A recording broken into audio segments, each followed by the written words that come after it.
Bienvenidos a Católico Conoce tu Fe. Hoy vamos a hablar de los ortodoxamente heterodoxos, ¿sí?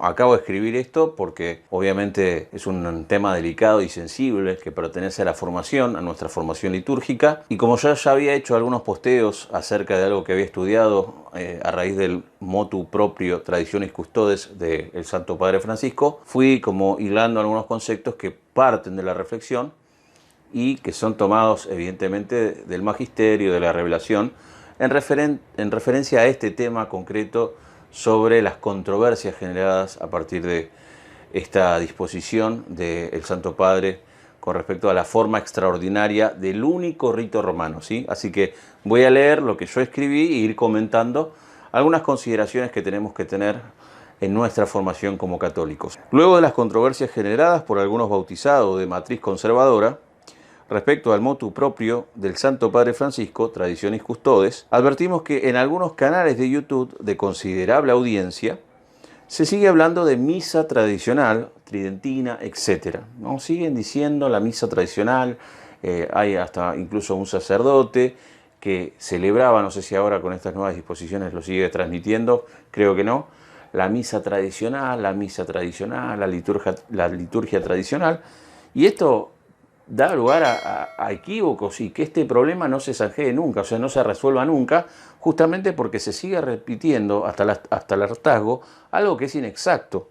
Y como nos interesa la formación católica de los católicos, la pregunta que queremos te hagas es la siguiente. Atentos. ¿Son exactamente lo mismo la misa y el rito contenido en el misal, ya sea el romano, bizantino, mozárabe o cualquier otro rito? ¿Es lo mismo la misa que el misal, que contiene el rito, puede ser el rito romano? Pues nos parece interesante ver cómo aquellos que cuelan el mosquito se traguen el camello en esta cuestión, ¿sí? Que son los conservadores.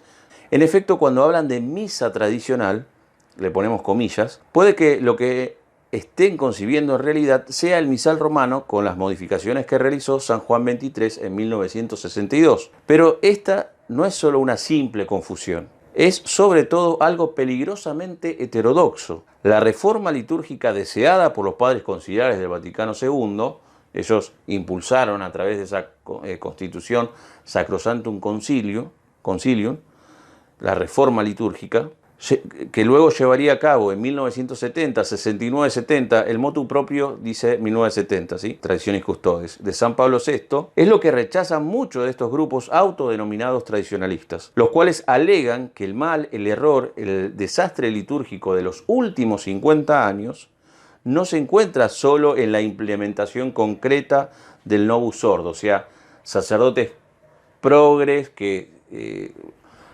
violan, digamos, el misal y por eso no desvirtúan la liturgia. No, ellos alegan que los errores están ya en esa reforma litúrgica, en el misal, en el Novus Ordo. O sea, que el magisterio, por lo menos el magisterio de ese periodo, en la persona de San Pablo VI, perdón, contiene el error está en el misal. Y que por otro lado es la forma ordinaria del único, ya lo dijimos, rito romano. Dicen además que este tiene elementos protestantes y protestantizantes. Esto lo escuché a grupos lefebristas, o filolefebristas, criptolefebristas, a Monseñor Atanasio Schneider, entre otros, ¿no? Como que dicen que tienen elementos protestantes y protestantizantes, ¿no? Por eso, digamos, para validar su postura con respecto a la forma extraordinaria, ¿no? Que es en realidad el misal romano, el misal modificado por San Juan XXIII. Algo así como que la asistencia a la misa celebrada con dicho misal, o sea, el Novus Ordo,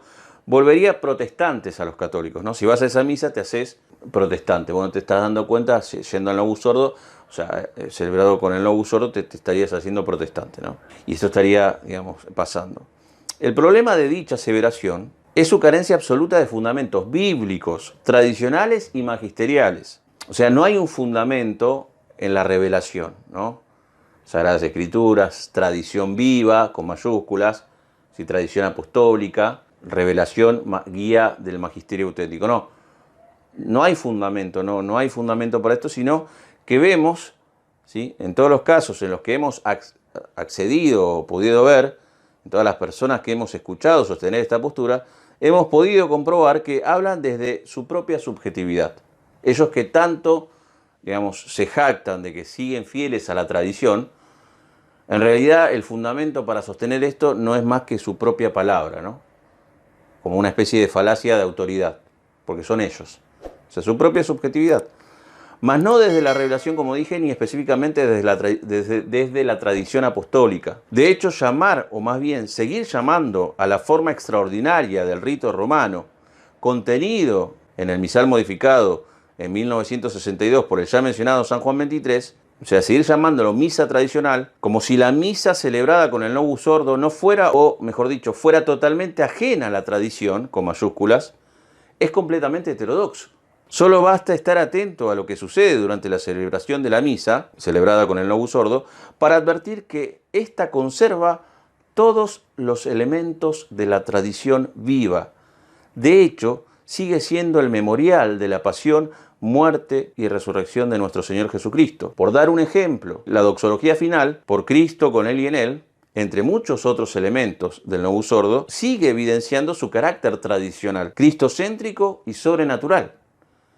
En síntesis, en cada misa del Novus Ordo, el sacerdote sigue obedeciendo aquel mandato que nuestro Señor dio a los apóstoles en la última cena. Hagan esto en memoria mía, Lucas 22, 19.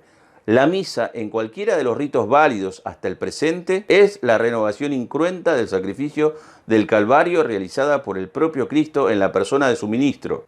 Así que bueno, básicamente el sacerdote está haciendo sustancialmente lo mismo que hizo Cristo en la última cena y después llevó a su culmen en su sacrificio y en su resurrección.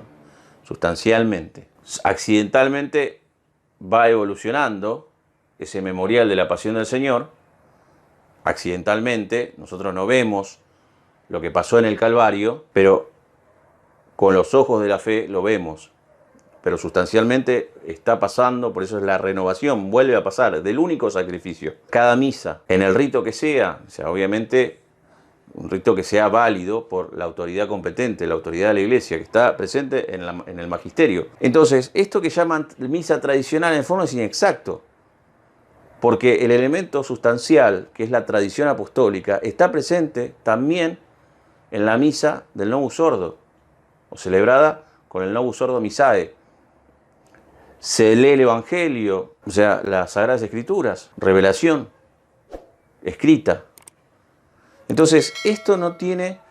A ver, esto es lo que a mí realmente me sorprende, no salgo de mi asombro, de que esté pasando actualmente esto y nadie lo diga. Nadie lo diga. Quizá la parte más seria de los miembros de la Iglesia no se dedique a esto, pero sigo viendo en redes sociales hermanos sacerdotes o hermanos laicos que siguen insistiendo en llamar a la forma extraordinaria del rito romano, modificada en 1962 por San Juan XXIII, siguen llamándole misa tridentina o misa tradicional.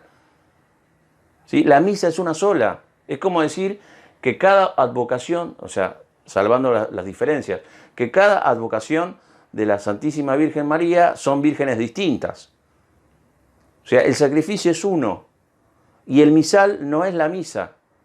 Está relacionada, es válida, tiene una relación intimísima, pero tenemos que ver que dentro de cada rito está la tradición con mayúsculas, la tradición viva, la tradición apostólica.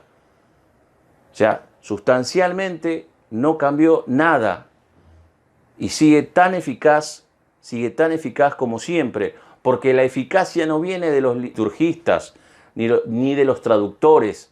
La eficacia viene y es en virtud de Cristo, de su sacrificio y de obedecer su voluntad, respetando la legítima autoridad que Él concedió a los sucesores de Pedro y de los apóstoles. Entonces, si uno realmente es un católico tradicional, debe respetar la voluntad del Señor y cumplir a rajatabla y someterse obedientemente y filialmente a quien Él instituyó como príncipe del colegio episcopal de los apóstoles y quien lleva adelante el ministerio petrino. Tú eres Pedro y sobre esta piedra edificaré mi iglesia. Y basta. Perdón. O sea, y basta. O sea, Tenemos los católicos que ser católicos, ¿sí? Y no con esta suerte de anti no sé qué, anticoncilio Vaticano II, anti-Novus Ordo, libertad religiosa, que el personalismo no sé qué, con todas esas cosas, y no tienen nada que ver con las enseñanzas del fundador de la Iglesia, con la Iglesia Católica. No tienen nada que ver. Son impostores, son poses impostoras del auténtico modo de ser creyente, bautizado, fiel a la Iglesia, fundada por Cristo. No tiene nada que ver con eso. Son puras ficciones humanas que responden a lo más antropocéntrico que existe, que es la soberbia de estos grupos que se arrogan ortodoxia y santidad cuando en realidad están yendo totalmente en contra de lo que Cristo quiso para su pueblo, para la Iglesia, el reino de Dios. Así que bueno, tratemos de educarnos, de formarnos, de leer, de estar atentos y no entrar en todas estas discusiones que no llevan a ningún lado, porque en estas cosas no hay discusiones posibles. O sea, no hay discusiones posibles. Hay ámbitos de la teología en las que puede haber un diálogo, una discusión, siempre con la intención, la recta intención de llegar a una verdad. Honesta intención. Pero en esto no hay discusiones. O sea, acá el problema es de fe y es de obediencia. El problema de estos grupos no es doctrinal, es espiritual, es de fe. Es más grave todavía. Que hace que eso incurra, o sea, el efecto de eso sea estos mamarrachos en lo doctrinal. Pero que hacen un gran daño a la Iglesia porque nos dividen, porque nos confrontan, porque nos estamos dando testimonio al mundo de unidad. Todas estas cosas crean divisiones. Y detrás de toda división está el diablo, está el que divide. O sea, todas estos artilugios, todos estos vericuetos son en el fondo insuflados por ese espíritu que quiere destruir, o sea, que va contra lo que Cristo quiso, ¿no? O sea, Él quiso la unidad, pidió la unidad, rezó por la unidad, o sea, instituyó el primado, odia la unidad y todo lo que Cristo haya querido. Por eso la única manera de responder al auténtico espíritu católico, cristiano, es ser fiel a Cristo, pedir ser como Él, manso y humilde de corazón. Tenemos que pedir la gracia de ser humildes y a veces la humildad se consigue solamente a fuerza de humillación. Entonces que el Señor nos humille o que nosotros nos humillemos y no nos ensalcemos, porque el que se ensalce será humillado y el que se humille será ensalzado. Está todo claro. Jesús es demasiado claro. Y las divisiones no tienen que ver con una ambigüedad en los concilios, en los documentos. Tiene que ver con una crisis de fe, con una crisis espiritual. Así que bueno, espero que me haya hecho entender. Y como les digo siempre, Dios los bendiga y hasta otra vez.